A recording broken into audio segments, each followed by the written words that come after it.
All right, hello and welcome to another edition of Scorecard right here on Citi TV. Today is going to be a very, very interesting episode. Of course, we'll get to touch on the CAF Confederations Cup semi-final, second leg. Dreams FC, everybody was thinking that after their goalless draw at the Cairo International Stadium, they'll go on and do the big job at the Barra Sports Stadium, but the result wasn't in favor of them. The Ghana Premier League is also on. The big match of the weekend was at the Akon Park, where Mediama Sporting Club were up against Kumasi Asante Kotoko. The Premier League is also on for you.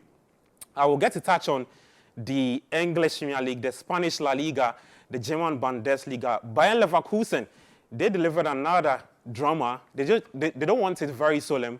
They like to dominate the headlines. We've got all the action for you. We'll take a quick break. When we come back, I'll introduce my guests, and then we'll get into the analysis. All right, welcome back from the break. My name is Gabi Ofer. Still watching the Scorecard. Another interesting episode for you. My very good friends are with me today. Coach Christopher Nimley is here, and also Edwin Kwakofi. Guys, good evening. It's good to have you on the show today. It's good to be here, Gabi. Coach, I don't do this. I've acknowledged that you are around. Today you are sitting in the big chair. You are replacing the big man himself. I see that. Milito. That's Citi FM's Pep Guardiola. Of course. What did you say? City's FN. So, Pep Guardiola. talk about that. I saw this funny tweet about true football. You know, Anslot is also a bad man. So they put it out that next season you're going to have a lot of baddies in the Premier League. I'm like, Charlie, you guys should stop doing this. No, but you are acknowledging the Lord is my Bible's people. Well, but I mean, guys, how's the weekend been, though? Let me start off with Coach. Oh, in my case, it's not been that good because I've had to attend to two funerals. Yeah. One, my boss. May his soul rest in peace, and then another one to a church member, a very young family, with the lady losing her husband. He was also buried yesterday. So it's not been the sort of week I would have hoped for. Well, Edwin, you are with me today. Yeah, and radio. it's been a mixed weekend because I spent a lot of the weekend watching football, which I loved doing. But then it ended really badly today, so we'll get into it, but it's been a bad end to a very good weekend. All right, it's an interactive show, so like we always do every weekend. Just let's hear from you. The Dreams FC faithfuls, we'll love to hear from you. The Arsenal faithfuls as well. You managed to pick up another 3 points against your rivals. It was a North London derby. We'll get into that in a bit. But of course, let's start off the show from Kumasi. It was the second leg of the CAF Confederations Cup semi-finals, of course. Dreams FC taking on Zamalek at the Barbara Sports Stadium. Let's check out the highlights. We'll be back to talk more. All right, so that's how it ended. Today, at the Barbara Sports Stadium, Dream 0, Zamalek 3. Charlie, the scoreline, I didn't like it. Coach, I was telling Edward offset that as soon as the first goal went in, I saw drop heads on the parts of Dreams. I don't know, because that's just you conceding the first goal. Look, to be honest with you, prior to the game moment, I said it on Sports Panorama that what they should not allow to happen is the fact that they cannot allow Zamalek to score first. Because don't forget, the first leg ended 0-0. So everybody's game. Yeah. But what that meant, last week again, I said that the 0-0 meant that they've only done 20% of the job. Yeah. 80% of the job yet to be done. Because we are all aware that since the away goal rule is stayed in operation here in Africa, once the away team scores, you need to score 2 more goals to actually nullify whatever they've done. My biggest worry was the fact that they considered the first goal from something that I have always spoken about. I've called some 1 or 2 people very close to the technical team. One of them happens to be my very good friend. So I've spoke to him and I said that, look, I believe sincerely that if there's anything is going to cause the downfall is the manner in which Dreams FC tend to defend set pieces, especially crosses into the box. It's unacceptable that a problem is identified from the very beginning of the campaign and up to now. There's been no remedy to that situation. It clearly meant that was a time bomb waiting to explode. That is what hurts me. If you look at the first leg, truth be told, they got away with one, especially on the crosses into the box. Yeah. Dreams FC never felt comfortable.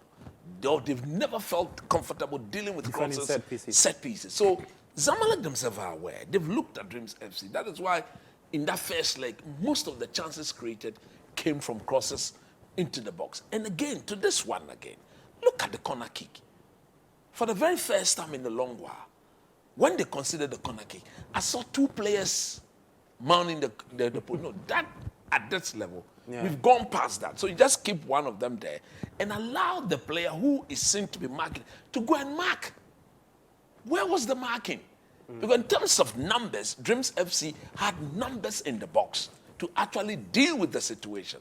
As to how they couldn't deal with that direct cross into the look, it was a dead ball from a corner kick. Yeah. You don't concede like that. And like you rightly said, once they conceded the first goal, their heads just dropped. Watching the game, you could clearly see that Karim Zito tried his so well to try to galvanize and re-energize the boys. I don't know whether the presence of the supporters also brought a bit more tension, a bit more pressure to them. But look at the second goal again. The second goal again, look, lackluster marking. It's like there was no danger. And so they stepped away from the attacker, the one who eventually scored the goal. When the pass was given, that is when the defenders realized that, oh, there could be danger here. Yeah. Because there was a gap, good space, the attacker could control, turn, brought the ball back onto his right foot, and he just picked his spot.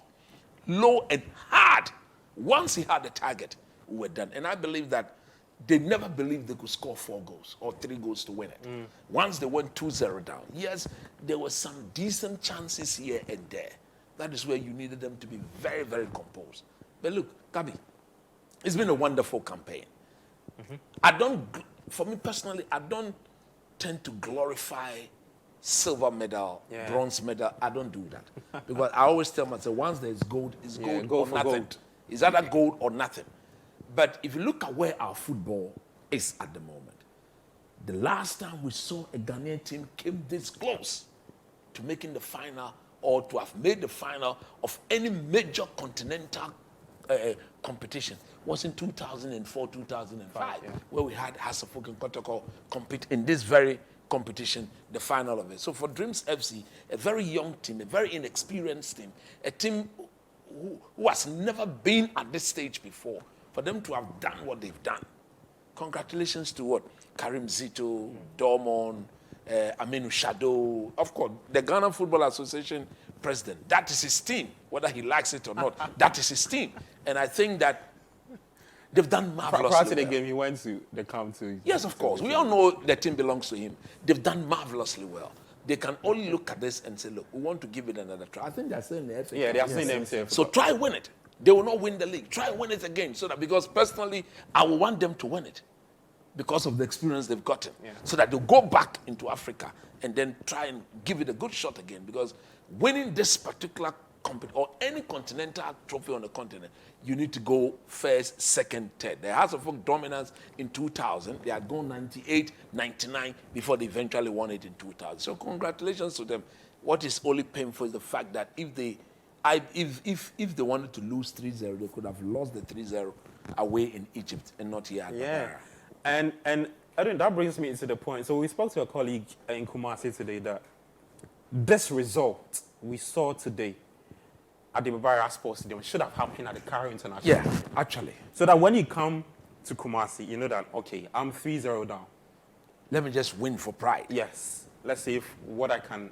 But Edwin, talk to me about two things. Now they've put themselves in a very advantageous space in terms of the spotlight. We're already hearing stories about Abdulaziz Issa, who is on the radar of Sparta Rotterdam. I'm going to sell him. I hear Kotokotu wants him on loan. No, he doesn't go to. Dreams FC, like Coach mentioned, that they are still in the MTN FA Cup. They get to make the semis. It means that back-to-back semis for them. Obviously, outright favorites to win it again because of the experience they've got. How crucial will it be for them to keep this crop of squad? And Zito himself, I mean, to go again next season?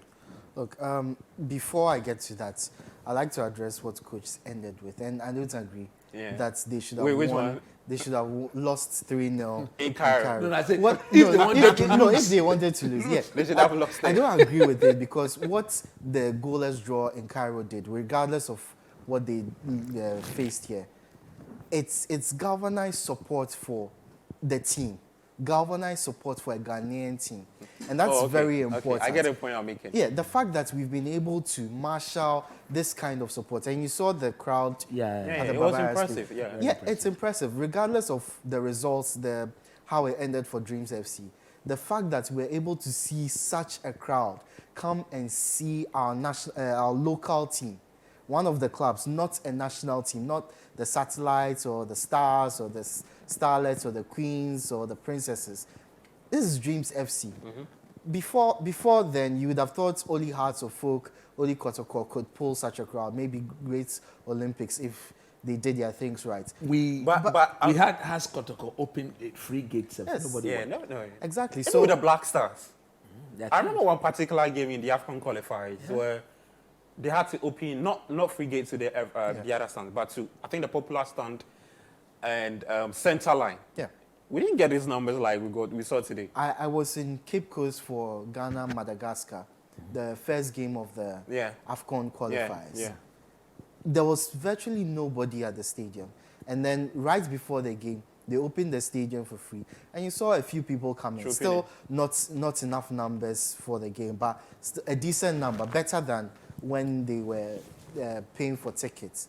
So to do this, to ensure that we have that number to support Dreams FC, I thought it was great. And it was worth drawing 0-0 in Cairo only to lose that. What it will do for Dreams, I think it's already done a lot, as you've said. It's put them in the limelight, put them under the spotlight. A lot of teams have seen them. It's giving us, as Ghanaians, something else, because now teams on the continent aren't going to underrate or underestimate our sides. Yeah, that's true. Next season, we might see Summertex, if everything goes well, in the Champions League. Usually, other teams will look at Summertex and say, what kind of Ghanaian team is this? Yeah. It's not House of Oak, it's not Kotoko, we shouldn't be worried. Now, because of Dreams, the journey Dreams have had as debutants, Clubs will now pay attention to the Ghanaian League, take our teams more seriously, take our league more seriously, maybe because of how Dreams have come far. It was unfortunate that they were unable to get to the final and give us extra spots in the CAF competitions, but the journey has been magnificent. What is exposed all of us to has been magnificent, and I'm glad they went through this. They are still in the FA Cup, as you've said, favourites to win it. If they win it, they go into the Confed Cup, not yet veterans, but not rookies anymore. Yeah. They go into it with some experience about how to play away from home on the continent, how to come home and make results that they get away, how to make them count. This defeat was a humbling experience, no doubt, but it's lessons for the future. Will they be able to keep Karim Zito? They should be able to. What I said, it's Ketu Kreku's team. He should have enough finances to assure Karim Zito of a long enough place in the team. They are not doing too badly in the league. There are a few outstanding games to play. 3 more games. They are in the FA Cup semi-final. That should be able to guarantee him some time and some leeway to do a few experiments with the team, try and get them to perhaps win the Ghana Premier League. That's the next step right now. Win the Ghana Premier League, go to the CAF Champions League, and replicate what they did in the Confed Cup. With the players, it's going to be difficult. Can they keep them? It's going to be very Not to difficult. cut you. You know, Abdulaziz Issa, it's actually been a good year for him. When it comes It's to been a Ketu fantastic Kreku, Yeah. when any of the teams outside Ghana show him the money, the player will. The player will go. That is So what I'm looking at Issa. Yes, I'm as looking at Aziz, Ofori McCarthy, because Ofori McCarthy and Issa were part of the team that won a gold with the Black Satellite that just ended African Games. Yeah. Exactly. The guy who plays today as their DM, Emmanuel J. he's also a very good player. Very good player. also The goalkeeper himself, Solomon Agbesi. I believe there's defender Jalilu. Yeah. He's See, been very good too. The fact is that I'm not sure they can keep the group together. they can only do so if the offers don't show up. Okay. Because for a team like Dreams FC, they will need to be selling Yeah, to be able to run the club. Because prior to this game, Aminu Shadow said on a different platform that they had already spent 400,000. Of course. So the best way to replicate that is to, if good offers come, one player alone can get you to break even. Then one CAF bring the money. That becomes a bit more of a profit that you can use to prepare the team for the next season. But look, don't ever think that Keto Kriku would turn down any offer. I wouldn't do so. You understand? Because of the way... You see Keto Kriku? No, but that's his team. He take the decisions. Okay. He'll make the decision. Why should they turn down an offer? Yeah. They shouldn't. That's the way football is done. Okay. The Dreams FC cannot boast of the amount or the number of supporters that a Kotoko boasts. Therefore, they are not guaranteed any proper revenue from anywhere. And somebody, yes, cannot be running the team from his pocket all the time. So if there is one or two good commodities within the playing body that you can sell to make money, more cash. Once the offers come, you let go, you bring in the cash. And then they are all about unearthing talent. If that is the route of the team, you sell, you go and look for it, and then you go. That's it. Well, let's see what next for Dreams FC. But I mean, it's been a very good run. You don't do that at your first attempt to get to the semis or the final, the semis of the CAF Confederations Cup. Let's get to some other two teams who have tasted the CAF Inter-Club competitions before that. Mediama Sporting Club, they played Kotoko in the Ghana Premier League, March week 28, yes, at the Akum Park. It ended 1-0. Let's check out the highlights. There's more after this. All right, so 1-0 at the Akum Park, Mediama Sporting Club. They took on Kumasi Asante Kotoko. And Diarisi Taylor, a former player for Kerala United, yes, he had to leave and he's back in the Ghana Premier League. Coach, you know what? There's actually nothing to talk about tactically about this game. Yeah. Because of the bad nature of the pitch. Of the pitch? The bad video, camera work. There's nothing to talk about. You understand? The only thing I'm saying is that a Kotoko goal cross, bam. Then the referee penalty. Yeah. We need to raise the standard. Anytime I get a chance to say this, I'll say it. We cannot be allowing. This was by far the biggest game of the round. We cannot be allowing such game to be given such coverage. Those responsible for improving the quality of our league, I think they are sleeping on the job. You've asked me the question.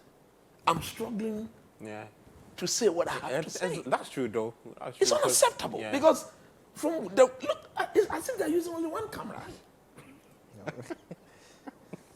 No, but you people are the cameramen here. I think they're using their cameramen all the way. I think they're using only one camera because I'm looking at the clip, I'm looking at the video, and I'm not what tactical movement. Where are the if there were angles to then I could now look. It's very, very bad, and we need to set up. Can we do better?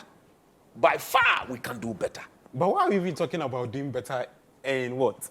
How many times have we preached about this? So, look, it's Mediama 1, Kotoko 1. There's nothing I can say. There's nothing to say about it. Guys, we'll take a quick break. When we come back, we'll take it to the English Premier League. There is a lot to talk about.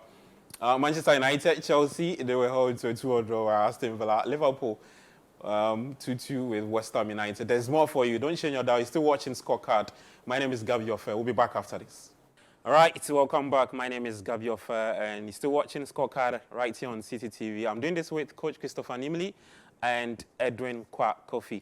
Now let's get to the English Premier League. We're starting off at the London Stadium where West Ham United played out a 2-0 draw with Liverpool, and then we'll take you to the Tottenham Hotspur Stadium. It was a North London derby. Tottenham Hotspur taking on Arsenal. Back-to-back highlights for you. Enjoy. All right, the Gunners leaving the Tottenham Hotspur Stadium with all 3 points. The Lily White, they could not pull that comeback down. It had to end 3-2 in favor of Arsenal. So Arsenal's title chase still remaining on blemish. Coach? Yeah. Okay, let's start off with the West Ham Liverpool one. So again, whatever I'm going to, there were 4 goals in the game, but I'm going to highlight only 3 out of the 4. This is the reason why Liverpool had thrown away their league title. I believe at one point in time, they had their destiny in their hands. All they needed to do was to go and win all the games and they will be champion. Yeah. The fact that they just don't know how to defend is the fundamental reason why they've thrown away the league title. Now, I'm going to allow this to roll, then I'll come back and then I will deal with it tactically. Now, so this is the set piece. So now, that is the goal. But if I were to pause it here, now look at it. Look at the starting position of the West Ham players. There they are. These are the West Ham players. 1, 2, 3, 4. Look at the Liverpool players. Absolutely no danger. So what I don't get is the fundamental reason why you've not decided to go man marking. Yeah. You've decided to do zonal marking. So you are in the zone.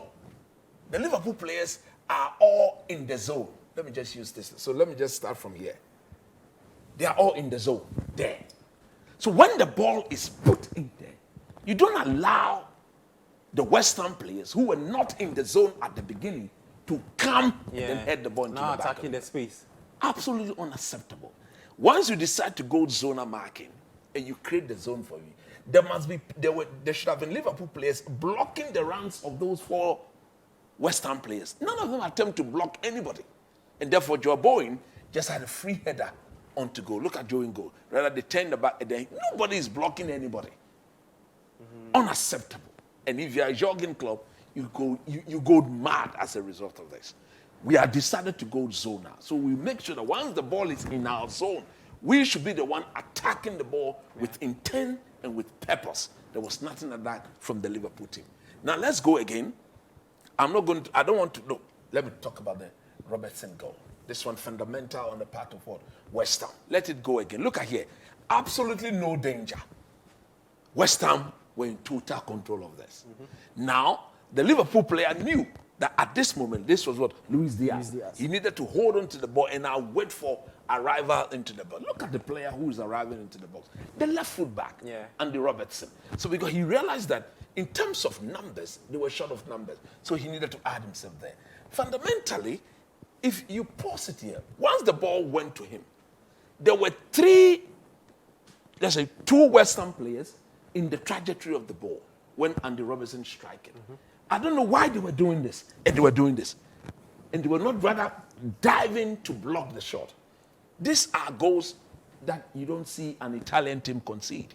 A Real Madrid team with the likes of Rudiger and then Nacho and Co will not be conceding. So you have bodies blocking it. Because again, there wasn't any power. Look at the man is even struggling to hit the ball. Why did they allow it? So look at it. No problem. Zuma, go block it.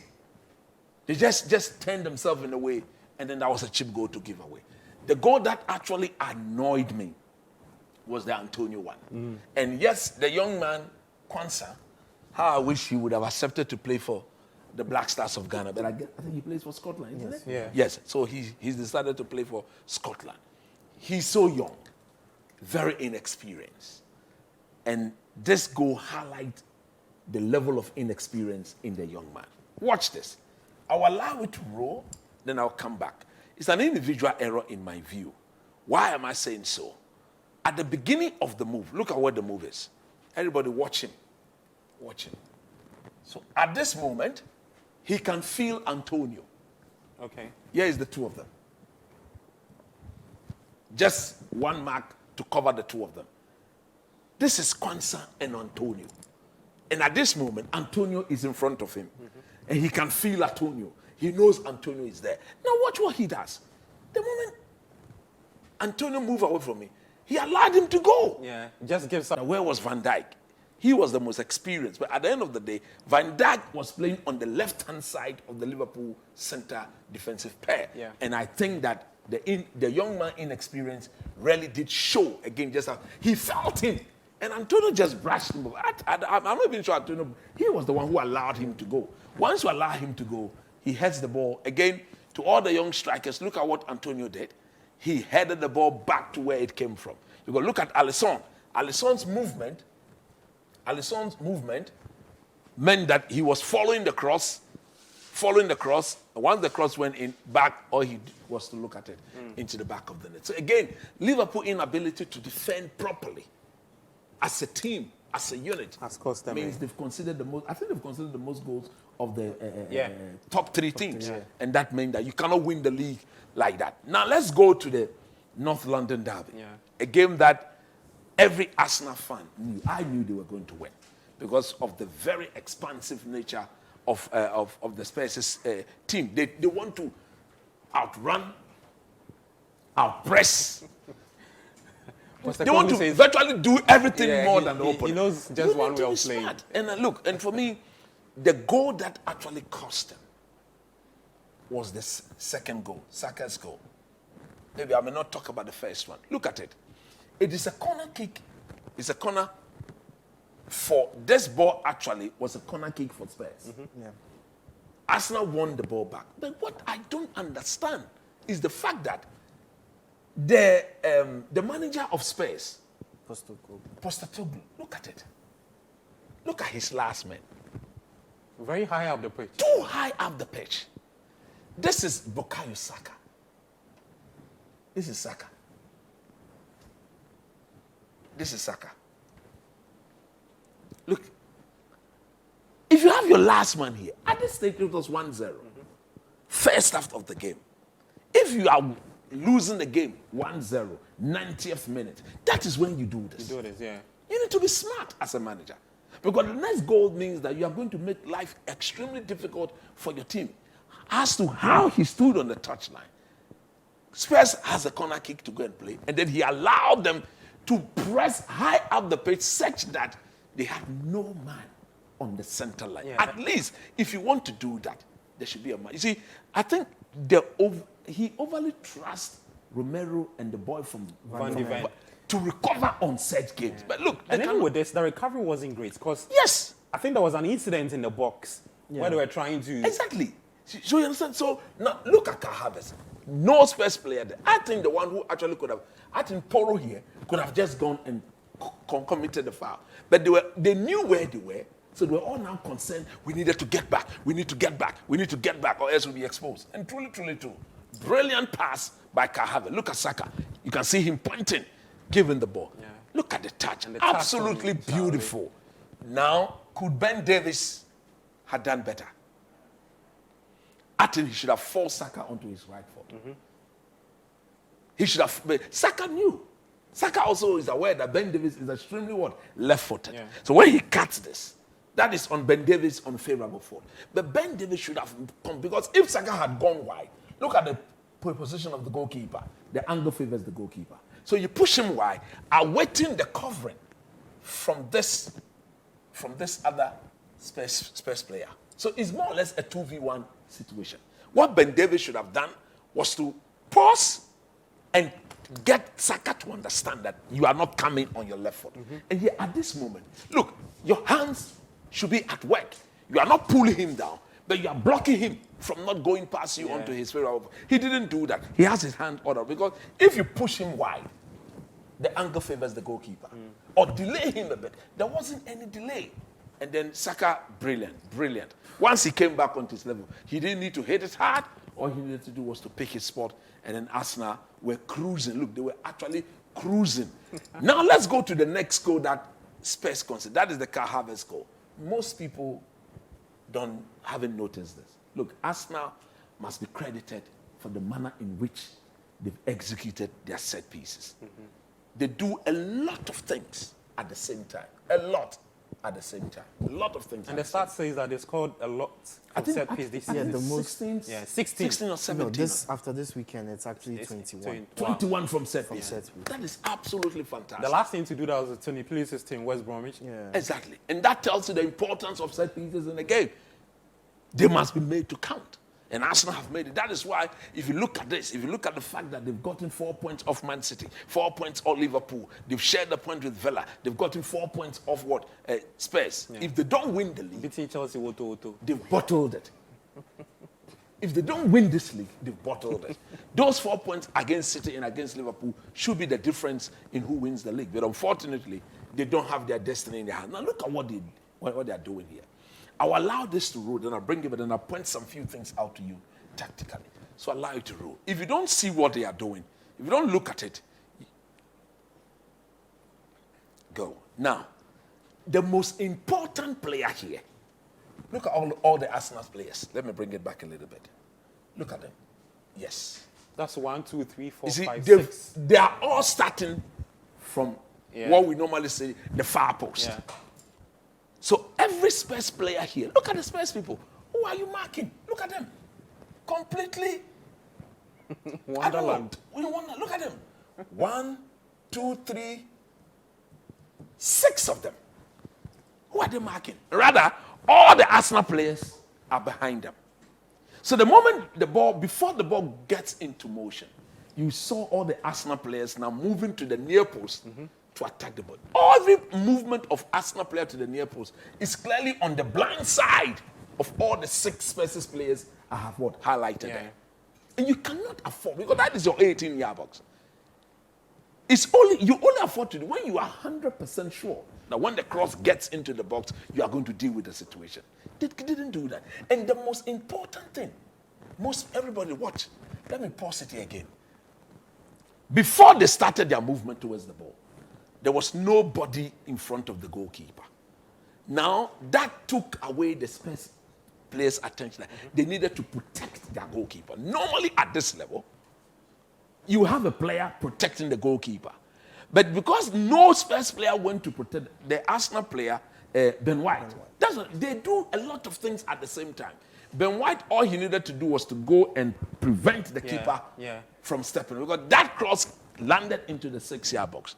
If you don't prevent the goalkeeper from coming, he's coming with full blast command, knocking the ball in the head of any Arsenal player who decides to go and head it. So if I can block the goalkeeper and prevent him from coming, any touch from an Arsenal player, bang into the back of the net. So if you look at it again, look at him. He's blocked the goalkeeper from coming, virtually making him inactive. Because he was the only player who could have come to save this. Look at him. He just goes and then he blocks him off. Have you seen? Yeah. Bang into the back of the net. That, in my view, cannot be allowed to happen at this level. He's blocking him. And look at the Spurs players. None of them have any interest in protecting their own goal. Look at him. He blocks him off. But look, I don't know. But Edwin, maybe you can help us. If you're a goalkeeper, if I'm a goalkeeper, you're blocking me, I'm punching your face. Yeah. You should make your presence felt. I'm punching your face. I don't know what Vicario was doing, though. That's a goalkeeper. You have the advantage. Exactly. I think he was so soft. Leaning in and from what coach is saying, it looked like every Arsenal player who was attacking that space, somehow had a role to play. They all had a role to play. Ben White was covered. I realized that Partey attacked the near post. Yes. And then Saliba Havertz, and then Havertz attacked. Yeah. And then Ben White went and then blocked the goalkeeper. So if I'm a goalkeeper, I mean, other coaches should be telling the goalkeepers, if he comes to block you like that, you punch the hell out of him. Yeah. Under his ribs or something. So that you take charge. Because that is your zone.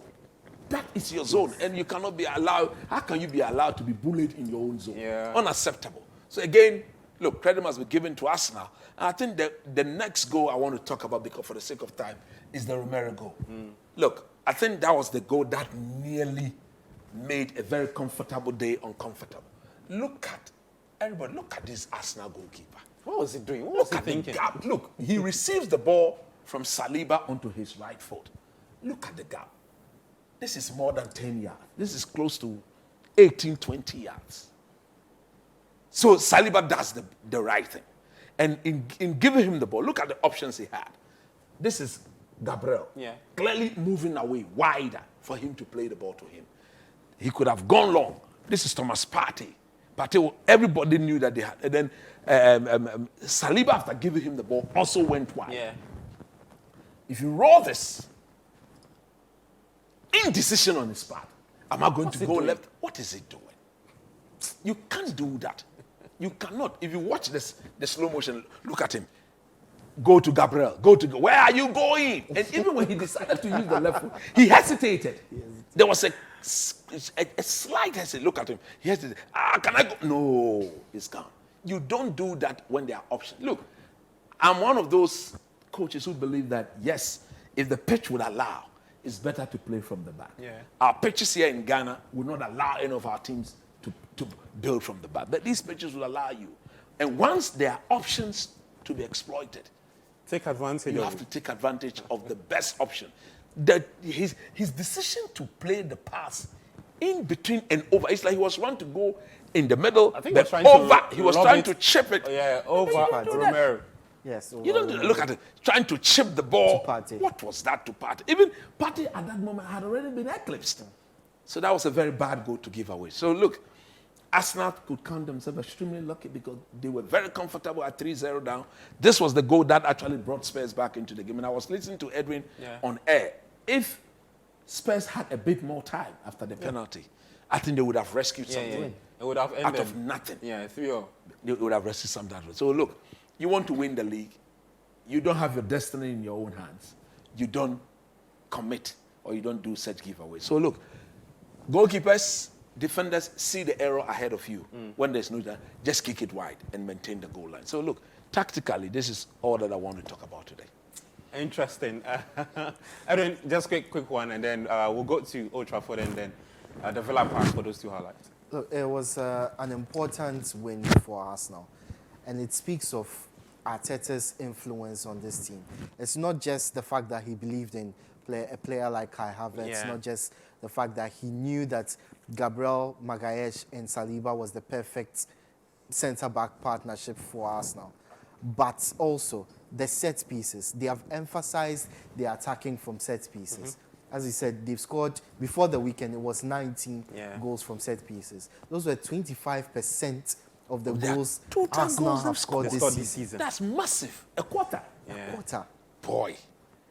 And for it to come good in such a huge game, one where they needed to win, one where against their biggest rivals, and they knew that Man City were playing next, for it to come good in this game, I think Arteta deserves credit. But as coach said, they've had the advantage. They've had the better season, the best attackers, best defenders, and they've had the better results in the big games. If they don't win it, it'll be very, very disappointing for them.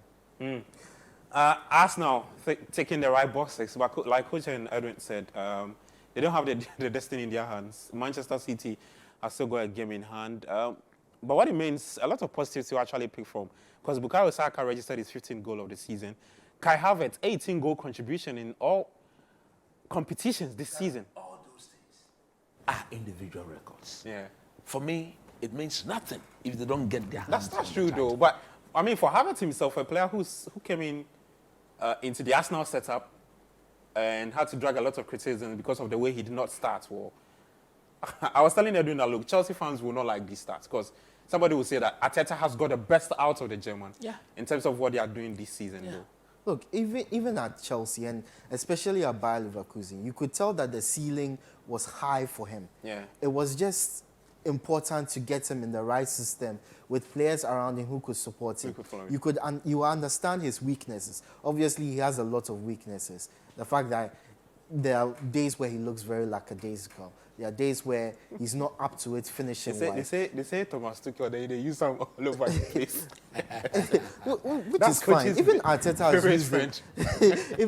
has used him all over the place. But finally, he's fit into a role that fits his ability. Yeah. And he has players who are able to complement his own abilities. He can, as a number 9, even as of number 9, the striker for Arsenal, he can drop back because he knows that he has Odegaard, Saka, Martinelli or Trossard who can fit into that position and take over those scoring abilities while he comes deeper, picks up the ball and causes chaos.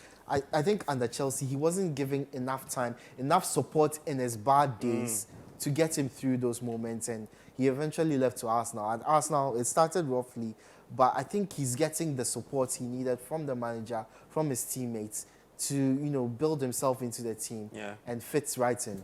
Let me just add this on the part of Thomas Partey. Look, he's again shown that if he's in an Arsenal team, he makes them better. Yeah. He makes them thick. And I think this is Arteta's best lineup in terms of defensive, that first 11 pick. Thomas Partey virtually allows Declan Rice to play his game. And if you look at the way Thomas plays his game, how I wish he would stay fit. Okay, because if he had stayed fit in that Villa game, I think Arteta indecision not to play him in that Villa game is what is going to get them to lose the title if they were to lose it. Yeah. Because in that second half against Villa, when the second half started, you could clearly see that Jorginho was struggling, but he sat on the bench. He didn't fix it. He didn't fix it. Then bang, they conceded. Still, he didn't see the need to fix it. And then it caused them the defeat. That is the reason why they don't have their destiny in their hands. But look, I don't know, but for those closer to Thomas, they should tell him, he should look at, he needs to take care of himself better. Because I still believe he's got a lot to offer. Give. Yeah. And the fact that his injuries are not as a result of he being kicked, calf, hamstring. So those injuries, you need to now, if possible, change your diet and change a lot of things about your body. Study your body, change a lot of things. Because for me, I don't want to see him leave the EPL. I wish he could stay there for another 2 years. But for Arsenal, because he's got only one year left. Yeah. Why would they renew the contract if he cannot stay fit?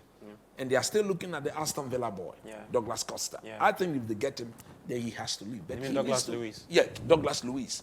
He has to take care of himself better and stay fit, and then what? Contribute his quarter to this thing. Well, Arsenal Football Club, top of the table. Let's see how they find the next games. We'll take a quick break. When we come back, we'll take you to the Old Trafford and also the Villa Park. There's more highlights and analysis for you. You're still watching Scorecard. My name is Gabriel Fair, doing this with Coach Christopher Nimley and Edwin Kwakofi. We'll be back after this. All right, welcome back. You're still watching Scorecard with me, Gabriel Fair. We just finished with the Arsenal Tottenham Hotspur game and the West Ham United Liverpool game. Now we're taking you to Old Trafford. Manchester United played out a 1-1 draw with Burnley. And also at the Villa Park, it was Aston Villa 2, Chelsea 2. We're taking the highlights. When we come back, there's more for you. All right, Erling Haaland returns the bank. 21 goals for the Norwegian striker. Guys, I mean... Yeah. He's a goal machine. Yeah. I mean, they knew what they had to do. So just like we said, more or less, personally, I blame Arsenal for where they find from, for whatever is going on. Because Man City, I think this is the worst Pep Guardiola team to have, if they were to win the league, to have won the league. Because look, they couldn't beat Arsenal, they couldn't beat Liverpool, they've not beaten Spurs. Yeah, Chelsea. They couldn't beat Chelsea. Why are they the one to decide who wins the league? But once they understand their situation, they know that whatever Arsenal does, they have to just make sure that they repeat the same thing. Yeah. So they knew the result of the Arsenal Spurs game. And once Arsenal had won, they knew they had to win. For now, they really don't care how they win it all. It's just about what? Winning it. Yeah. And nobody doubts Pep Guardiola's team. When you look at the fixtures they've got, I don't see who is going to stop them. The only difficult fixture that day is the one against Spurs. But from the way this Spurs coach is allowing, they will give chances away. Oh, you mean Postecoglou will give Postecoglou another... would allow themselves to be beaten. So if you put that aside, Man City are cruising. I think they are cruising to the league title. And for me, it hurts because I really didn't want, or I don't want Pep Guardiola to win it 4 in a row.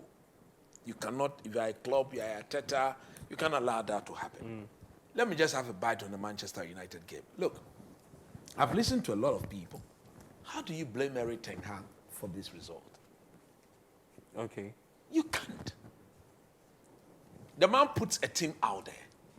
They go out there. They create chances upon chances. They couldn't score. They get a lead with 5 minutes to go. Then one of the most experienced players in the team, an established winner, became so sluggish, casual, as if there was nothing at stake, decided to head the ball back to the goalkeeper. And instead of heading it back, he headed it up high into the sky. So Onana was virtually compelled to come out. He didn't. He came out very late. But again, if you look at the sequence, I don't know how the VAR works. Because before Onana got there, Wan-Bissaka had already dealt with the situation. Yeah. So he headed the ball away. Yeah. And Onana bumped into Wan-Bissaka and Burnley player. You brought, I thought that if the Burnley player was the one in direct contact with Onana, where the ball is, then, okay, that aside. As to how United did not get at least 2 penalties in this game from VAR, it's absolutely shocking. What even got me annoyed was the Chelsea one. Yeah. How could you disallow that Disasi goal? And Mauricio Pochettino was furious. No, but who are those sitting in front of those cameras? Yeah. They are all biased people. I don't like questioning the integrity of match officials. But are they watching something different from what we are watching? Because that Chelsea third goal, I don't want to deal with the Chelsea. Edu will deal with that game. But I just want to have my bite on the third goal. Why was that a foul? I don't know. I've watched that. The ball was more or less bouncing off the pitch. You needed to be strong. We didn't see Madueke do this. No. We didn't see him do this. If he had done it, then that is clear pushing. But as a player, you have every right to unbalance your player. And you could tell Badiashile has got height, so he's just trying to take advantage of so he just his height over his opponent. And then lob the ball. That was a perfect goal. I can't believe it. Look, the inconsistency in VAR this season, I think it's been worse than last season. Oh, absolutely. Yeah. I don't think he's improved this season. One would have thought that. So many bad calls. You need to improve. But it's rather taking the game back. Look, I'm in favor of VAR. I like VAR. But from the way the VAR officials are making the calls, it's absolutely unacceptable. I mean, Edwin, just quick thoughts on the result at the Villa Park. Pochettino has said it all. That look, he even struggled to even describe what happened. Yeah, and all weekend I've been struggling to describe what happened because that's a ridiculous decision. That's a terrible decision. And it's not just Chelsea. It's been all throughout the season. It's been United. Yeah. It's been Arsenal. It's been Liverpool. It's been Nottingham Spurs, Forest. It's been Nottingham Forest. It's been Wolverhampton Wanderers. Every single weekend, there's a terrible decision in the Premier League. And for a league that prides itself on being the best, having some of the worst refereeing decisions consistently, it doesn't speak well of the league. They pay so much, put so much money into the training of referees, retraining of referees, into the best of equipment for the VAR every single season. And then this season in particular, we are seeing such horrendous refereeing, especially when there's technology available to fix these things, at least make it not as bad as before. I think it's terrible. Doesn't speak well of the Premier League. So I'm happy that at least next season we are going to see the semi-automated for the offsides. Like let's take that used in Italy, isn't it? Yeah. Let's take that better. out that of would the display hands. a 3D something of. Yeah. Then regards to the decision. Take it out of the hands of the officials. They all have their team that they support. That's why they sit in there. And now, what do you want me to do? Because you cannot be seen. We are all watching the team. Claire, Philly Cardochi. We are watching. We can see. What at all are they seeing that is different from what we are seeing? It takes me to the tweets. Nottingham Forest. Yes. He says, we are aware that the VAR is a looting fund. They were playing against Everton. They said that those sitting there calling the shot. Coach, that tweet cracked me up the whole time. We were on air when Edwin Shaw was like, wow. It's gotten to that extent that they had to let the emotions just cloud. And then just say that. Because you see, when it is that obvious, if it's not obvious, then we can give you the benefit of the doubt. There were 3 of them. But when it is that obvious? There were 3 of them just last week. There were 3 times that Nottingham Forest deserved a penalty in that game. They didn't get one of them. And they ended up dropping points. Yeah. They are in the relegation zone. They're battling for their lives. Well, let's just hope for an improvement next season, because the calls are not doing the teams any good. Look, it's too bad. It's too bad. But enough of the English Premier League. Let's take you to the Italian Serie A. We'll start off. It's back-to-back highlights for you. Inter Milan beat Torino by 2-0. It was down to a brace from Hakan Çalhanoğlu. And also, Napoli played out a 2-2 draw with AC Milan. AS Roma, not AC Milan. Back-to-back highlights for you. Enjoy. All right, it's Napoli to Roma 2. That's how it ended. Roma are doing well under Daniele De Rossi, Yeah, coach. I think they're pushing for a Champions League. Yeah. spot. Yeah, it's going to I be think it's difficult, about but 4 points or 3 points or so. Yeah. Separating themselves in. Yeah, I think it's about 4 points. But look, that's for Napoli. I don't know, but they've been an absolute. I don't know. Now the stories are that Antonio Conte yeah. is the man you're looking at to take up the job. For next season, though. Okay, not bad. I think he's an established winner. Yeah. Everywhere he's gone, he's won it. Just like some of his way of doing it. If you don't get him what he wants, he creates chaos and then he eventually leaves the job. I think they would need somebody like that. But hey, is it going to get the likes of Osimhen? What is the name of that winger? Kvaratskhelia and Co to still be around? I doubt, because Osimhen, yes, has renewed his contract, but we are aware of a buyout clause in that contract. If anybody who shows the cash, he will go. And I've always encouraged Edwin and his team to go and pay the money, because if you can pay 100 million plus Edwin, for you got Caicedo, cash. if you can pay 100 million for Caicedo and then Enzo Fernandez, go and pay 120 million for Osimhen. Go and pay 120 million for Osimhen and get proper crosses. Wingers. They say they want cross the ball. Benjamin Sesko, No, the Leipzig guy. I don't think he's the one Chelsea needs. I think this Chelsea team needs a proper number 9. Somebody who will step in there and work for the team and score goals and make the players around him better. authority. His presence brings concern. That is the way you have to liberate the other players to get them to flourish. So at the end of the day, Inter Milan, they already run away league leaders. But I like their mentality. I like their attitude. Although they've won the league, they've not down tools yet. They are still doing that. Yeah. Edwin, just quick thoughts, and then we'll get to the German Bundesliga. Yeah, I like what Daniele De Rossi is doing at Roma. I think he stabilized the team since Jose Mourinho left. They are still in the Europa League, chance to win that. Yeah. They are doing well in the Serie A, chance to get into the Champions League as well. I hope they keep him, give him everything that he needs, the money.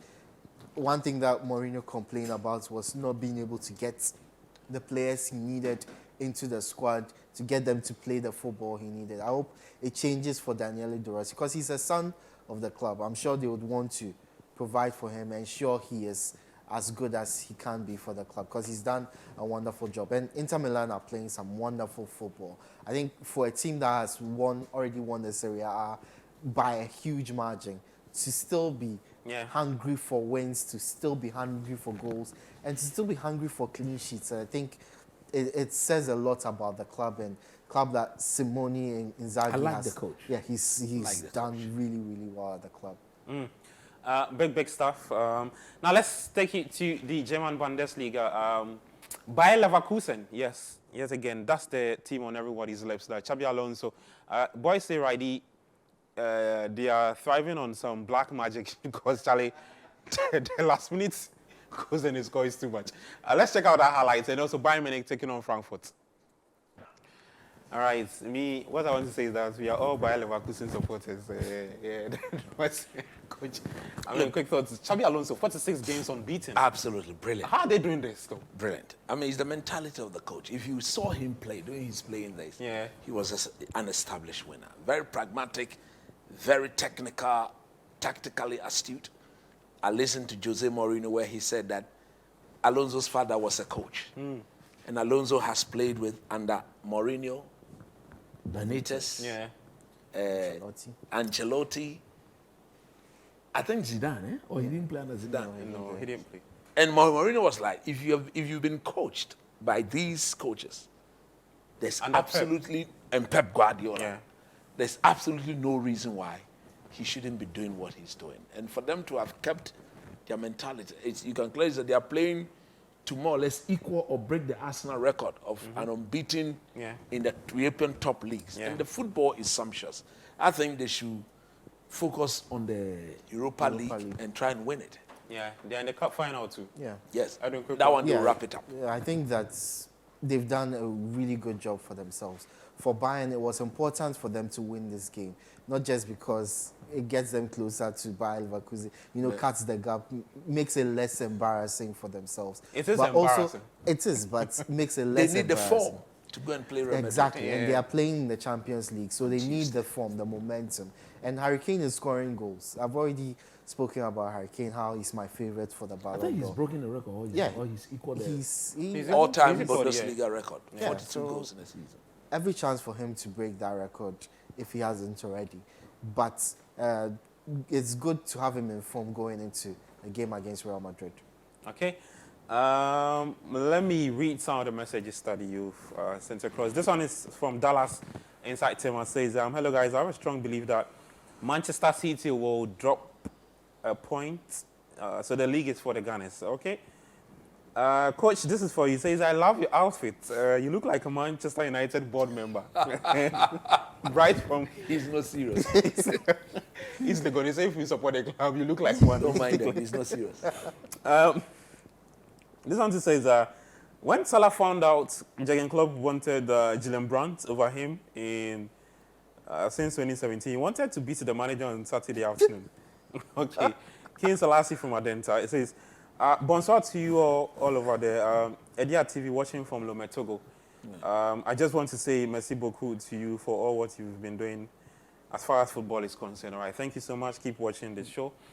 He says, hello, Coach. I know you've been talking about the integrity of the EPL, but you don't see any doubts with the last two City games against Brighton and Forest today. With Chris Wood missing glaring chances. Coach, anything you see on that? We were like, I was shocked when I saw him flop those chances, but that is the caliber of the player. He's not an extraordinary player, a renowned goal scorer. But you know Chris Wood, he's been gallivanting from one team to the other. He's not a dead finisher. That is how we wrap up the show today. We're back same time next week. Many thanks for sending your messages and also watching us. You part of the show to make it a very successful one. My name is Gabi Ofe. Guys, thank you so much, Coach Christopher Nimley and Edwin Kwakofi. We're back same time next week, 9 a.m. to 10:30 p.m. This is your hub for all the analysis and the highlights. Thank you so much for watching. Enjoy the rest of your night. Do take care of yourself and bye-bye.